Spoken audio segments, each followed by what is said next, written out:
Today I fucked up by prank calling Justin Bieber. This story didn't happen today. Just like my last post, it happened when I was younger. I was in 4th grade, it was my B-day. I had taken my dad's phone because me and my friends wanted to try prank calling someone. I didn't know who to call, so I looked up Justin Bieber's phone number. I can't remember the website, but the one I found had a number listed saying it was Justin's personal number. So my friends and I are around the phone and we type the number in. And when it answers we ask, "Is this Justin Bieber?" This 40-something-year-old woman had answered the phone without us realizing. She started yelling. And we hung up. She called back and I answered, scared of what might happen. She told me to put my dad on the phone. I didn't want to because I was scared, so I took the phone away and waited a little. I put the phone back up to my face and told her I was my dad with a deep voice. She believed me and started yelling about how I got her number. I explained that my son said he got it off a website but didn't remember what site. She told me I'd better take it off of the site. So I, an 8-year-old, had to explain how the internet works to a 40-year-old while using a deep voice imitating my dad. Too long did not read. I prank called a lady thinking it was Justin Bieber and then had to explain how the internet worked to her. Plot twist. It was Justin Bieber pretending to be an old woman. Today I fucked up but living a normal childhood. When I'm in a lying competition and my opponent is a Redditor. There's no way an 8-year-old can use a deep enough voice to make somebody believe they're a grown male. It would be more believable if you said you pretended to be your own mom. There is no way an 8-year-old fooled an adult woman in this way. Just like your last post, this is made up. Today I fucked up by playing along with the wrong handshake and denching my friend. I am incredibly socially awkward. Especially since most events where I live take place in bars, and I don't drink.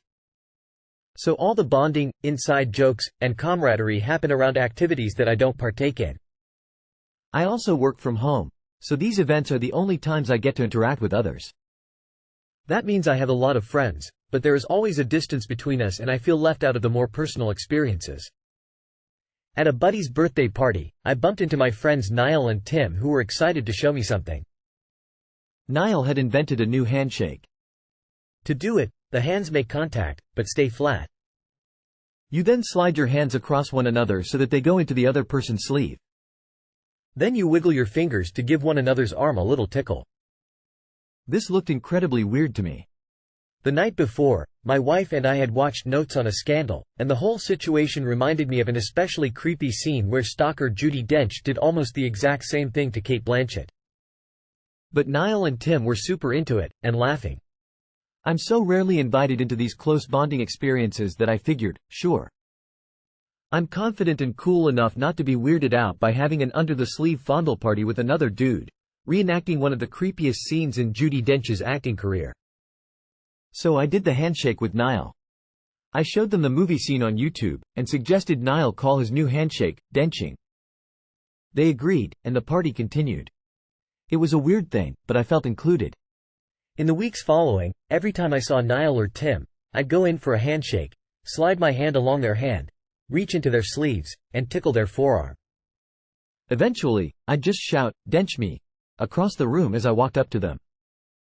I felt like I was finally getting close enough to my friend's circle to share in one another weirdness. After a couple months of doing this, someone else at the table looked weirded out by this handshake, so I told them the whole story. As I explained, Niall looked confused. That's when he explained it from his point of view. As someone who doesn't drink, I was unaware of just how much of the nonsense people come up with when intoxicated they actually remember. Tim and Niall had zero recollection of inventing this handshake. As the only sober person in the conversation, I was the only one who remembered it. So from their point of view, I was the weird one who just out of nowhere started sliding my hand inside their shirts and fondling their arms in front of everyone while shouting, "Dench me." Even after explaining it, they weren't sure if they believed me. Too long did not read. My drunk friends invented a creepy handshake and forgot about it. I played along for months before realizing they thought it was my idea. I'm sorry you went through that, but I can't stop laughing. At least your friends value you enough to go along some weird-ass handshake from their POV. T-boyfriend doesn't matter who invented it if they are going along with it with gusto. If they were being funny about it and you kept it up, then yeah, you need to read the room and it's a fuck up. Now this just adds another layer to the legend of Denching, so assuming they are prepared to just keep it up. This is very Mr. Bean coded. I legit clicked on this post because I wanted to see if Denching had anything to do with that scene in Notes on a Scandal, and I'm so pleased. You didn't fuck up. If they're too drunk to remember something that has accompanied an entire evening, they should really reconsider their alcohol consumption. It should be, today I fucked up by embarrassing a cool but socially awkward friend by being too drunk to remember anything from the night. Today I fucked up by thinking I could swim. Today, me and some close family members went to a local lake. Namely, an older cousin, 2 younger cousins, and my 2 younger sisters. Now, I cannot swim, so I was using a floaty so I didn't drown. After we had been swimming for a while, I was feeling pretty confident, so I let my youngest cousin take my floaty while me and my older younger cousin went to the deep part of the lake. I was still holding onto her floaty and I was starting to get a little nervous, so I say, "Hey, this is way deeper than I thought. Maybe we should turn back." Apparently she didn't hear me because no more than 2 seconds later I lose my grip, plummet into the water, and start drowning. I remembered the first thing to do was to not panic, so I start trying to grab anything to pull myself up on. After about 15–30 seconds I pull myself up on my cousin's floaty and start coughing. I couldn't breathe for a couple seconds but I was fine, maybe a little traumatized. Too long did not read. I never learned to swim and after 30 minutes of floating around on a floaty I felt confident enough to try. I nearly drowned.